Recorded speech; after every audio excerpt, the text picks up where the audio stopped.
ఏదైనా ఒక సాఫ్ట్వేర్ లేదా యూజర్ ప్రోగ్రామ్ వర్క్ చేయాలి అంటే CPU కావాలి. యూజర్ ప్రోగ్రామ్ ఏం చేయాలి అనుకుంటుందో దాన్ని బట్టి CPU ఎలా ఆపరేట్ అవ్వాలి డిసైడ్ అవుతుంది. ఒకవేళ user program just arithmetic operations, moving data, copy data అలాంటివి చేస్తే CPU works in user mode. కొన్ని ప్రివిలేజ్డ్ ఇన్స్ట్రక్షన్స్ ఉంటాయి, అంటే హార్డ్వేర్ని యాక్సెస్ చేసే ఇన్స్ట్రక్షన్స్. అలాంటివి వర్క్ అవ్వాలి అంటే CPU కర్నల్ మోడ్లో ఆపరేట్ చేయాలి. CPUకి హార్డ్వేర్ సపోర్ట్ కావాల్సినప్పుడు కంట్రోల్ అంతా OSకి వెళ్ళిపోతుంది.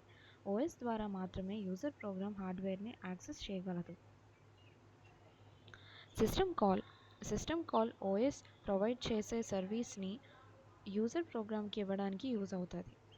ఇది OS అండ్ హార్డ్వేర్కి మధ్యలో ఒక ఇంటర్ఫేస్లా ఉంటుంది. ఒక్కొక్క OSకి దానికి related set of system calls ఉంటాయి.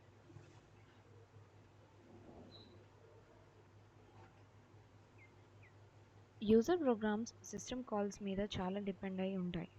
అంటే ఇంకొక OS అదే ప్రోగ్రామ్ని సేమ్ సిస్టమ్ కాల్స్ యూజ్ చేసి సిస్టమ్ కాల్స్ యొక్క ఆర్డర్, సిస్టమ్ కాల్స్ యొక్క మీనింగ్ మార్చకుండా ఎగ్జిక్యూట్ చేస్తేనే ప్రోగ్రామ్ వర్క్ అవుతుంది, లేకపోతే వర్క్ అవ్వదు.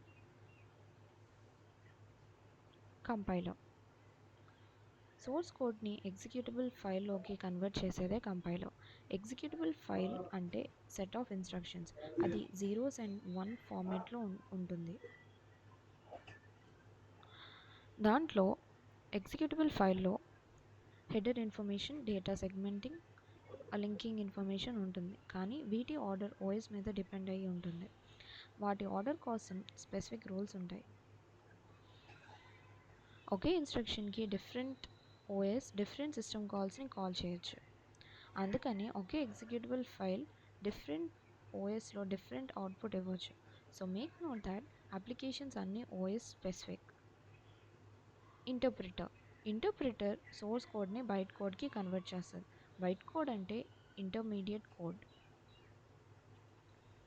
మెషిన్ కోడ్లోనే ఇన్స్ట్రక్షన్స్ ఉంటాయి.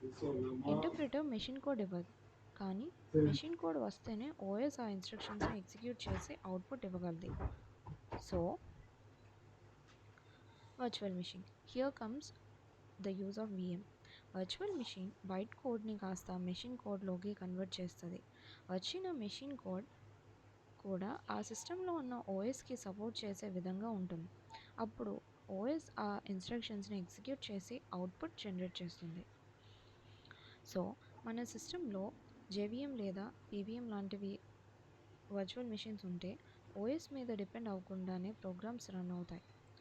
అందుకనే ORA, right once run anywhere అనే ప్రిన్సిపల్ వచ్చింది. అంటే ఏ ప్రోగ్రామ్ అయినా సిస్టంలో VM ఉంటే రన్ అవుతుంది.